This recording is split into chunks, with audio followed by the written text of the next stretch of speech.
Sir, આજના યુવાનોને ફોરેનમાં સેટ થવું છે, તો એના વિશે તમારું શું કહેવાનું? સૌથી વધારે કોને આમાંથી કોને વિદેશમાં સેટ થવું છે? Very good. હવેશ, તારે વિદેશમાં સેટ થવું છે કારણ કે ત્યાં શું છે? ડોલર. ત્યાં ડોલર વધારે છે. ઓહો. અને પૈસા વધારે છે. બીજું શું છે ફોરેનમાં? ફ્રીડમ.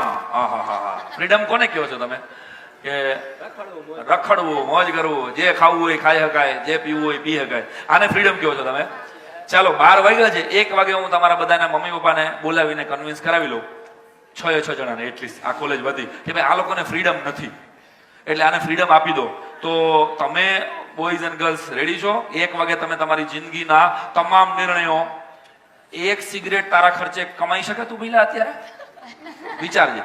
4000 ના શૂઝ તે પહેર્યા છે, 4000 કમાવામાં કેટલો પરસેવો થાય છે એ વિચારજે. તમારી તકલીફ એ છે કે તમને કોઈ રોકે છે ને, ત્યાં તમને ઇરિટેશન થાય છે. રાઈટ? કપડા પહેરવામાં મમ્મી કહે છે આવા કપડા પહેરવાના, આ પપ્પા કહે છે. આ તારો મોબાઈલ લાવતો 1 મિનિટ. આ મોબાઈલમાં કઈ કંપનીનો છે? ઓપ્પો છે. ઓપ્પો. આ ગુજરાતીમાં હોત તો આનું નામ ભોપો હોત.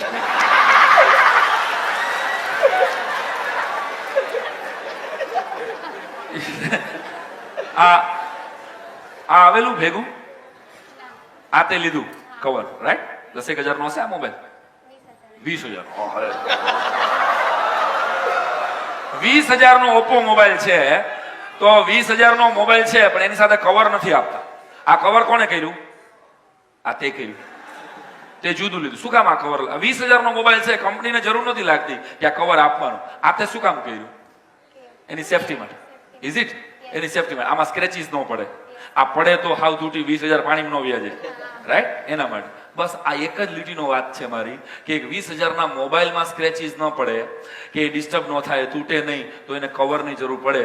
તો છોકરીઓ, તમે બધી કરોડો રૂપિયાના દાગીના છો, તમારા શરીરને કેમ કવર કરવું એ તમને ખબર ન પડવી જોઈએ?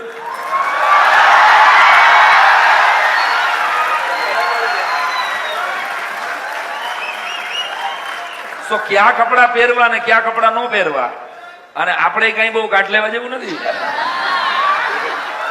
ઓલા હાવ ફાટલા તૂટલા, ખબર છે ને, એવા એટલે આને ફેશન કહો છો તમે? આવા ફાટલા કપડા પહેરીને આના કરતા કોઈક ઝૂંપડામાં જઈને બદલાવી લેતા હોય તો યાર, આ ફેશન નું સફોકેશન છે, સમજો.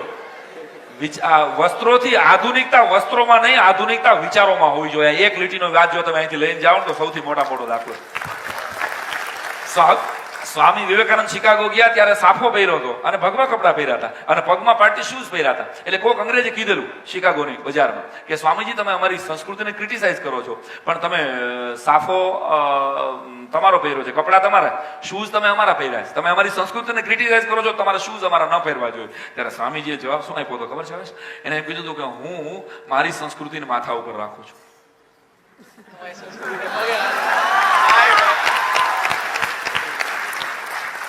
તો સ્વામીજી એક વાક્ય કીધેલું છે, ઓછું પ્રચલિત છે, કે સ્વિટરલેન્ડની વાઇન પીવાની ઈચ્છા થાય છે તો પીવો. સાંભળજો સ્વામીજીનું વાક્ય. પણ ત્યાંના ધોળિયાઓને, ત્યાંના ફોરેનરોને પેલા તમારી છાશ પીવડાવતા શીખવાડો. આપણી કઠણાઈ છે કે આપણે ત્યાંથી બધો જ બગાડો લઈ આવ્યા અને આપણું કઈ ન વેચ. યાદ રાખો, અંગ્રેજો કેવા દેશભક્ત હતા કે જે 300 જણા આવ્યા, 200 વર્ષ સુધી આપણે ઉપર રાજ કર્યું. 100 વર્ષ કોન્ક્રીટ ગુલામીના, 100 વર્ષ એના ડેવલપમેન્ટના, 200 વર્ષ આપણી ઉપર રાજ કર્યું. એ આપણામાંથી એક ફૂડ થેરેપી નથી લઈ ગયા. કોઈ દી તમે રીંગણાનો ઓળો અને બાજરાનો રોટલો ખાતા કોઈ ધોળિયાને જોયો? આપણામાંથી એક ઉત્સવ નથી લઈ ગયા. અને આપણે અહીંયા ક્રિસમસ ટ્રી વાવીએ, મેલી ક્રિસમસ, મેલી ક્રિસમસ. આપણે આંધળું અનુકરણ કરી. આપણે ક્રિસમસ ને હું મને એમ કહો છું, એ ભગવાન તરીકે વંદન. ઈસુ એક ભગવાન હતા, એને વંદન. પણ તને કઈ ક્રિસમસ થી મતલબ છે? તારા ઘરમાં તુલસીનો છોડ હોય, એ ઉખેડીને જયારે તું ક્રિસમસ ટ્રી વાવે છે ને, ત્યારે તું બરબાદી નોતરે છે. યાદ રાખવું. આપણને પારકું બધું વાલું લાગે અને આપણું બધું જે એમાં ઠીક છે. આપણે તો એટલે ફોરેન સેટ થવા માટે, હવે તારો સવાલ હતો એ કહી દઉં. તારી મમ્મીનું નામ શું છે? નિશાબેન. નિશાબેન થી વધારે મમતાળી, એનાથી હેતાળ આ દુનિયામાં બીજી કોઈ સ્ત્રી હોઈ શકે તારા માટે? બની જ ન શકે. પોસિબલ જ નથી ને. નિશાબેન થી વધારે પ્રેમ કરનાર તને આ દુનિયામાં, તારી માં થી વધારે પ્રેમ કરનાર વ્યક્તિ ન હોઈ શકે, રાઈટ? તો હિન્દુસ્તાન તારી માં છે, એને છોડી કેમ શકે તું કોઈ પણ મુદ્દા ઉપર? આ દેશને પ્રેમ કરીએ છીએ. હવે તમે બધા, એક શેર છે કે लाइनें चली लंबी कटोरी की और रोटियां कुल 4 निकली, क्या करे? नई पेटियां बीमार निकली, क्या करे? ये कुर्सियां गद्दार निकली, क्या करे? ये कुर्सियां गद्दार निकली, क्या करे? नई पेटियां बीमार निकली, क्या करे? लाइनें चली लंबी कटोरी की और रोटियां कुल 4 निकली, क्या करे? और जिन हवाओं पे नाज था हमें, जे અહીંયા આઈટી ના એન્જિનિયર થાય, જે અહીંયા ડોક્ટર થાય, અહીંના ટોપ સાયન્ટિસ્ટ થાય, અને જે સ્વિટ્ઝરલેન્ડ, ઓસ્ટ્રેલિયા કે અમેરિકાને વયા જાય ને यहाँ પૈસા કમાય છે, એના માટેનો આ શેર કે जिन हवाओं पे नाज था हमें, वही समंदर पार निकली, क्या करे?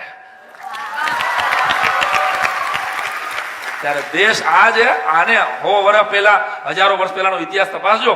હિન્દુસ્તાનને જોવા માટે કોલંબસ હિન્દુસ્તાન ગોતવા નીકળ્યો હતો, જો યાદ હોય તો.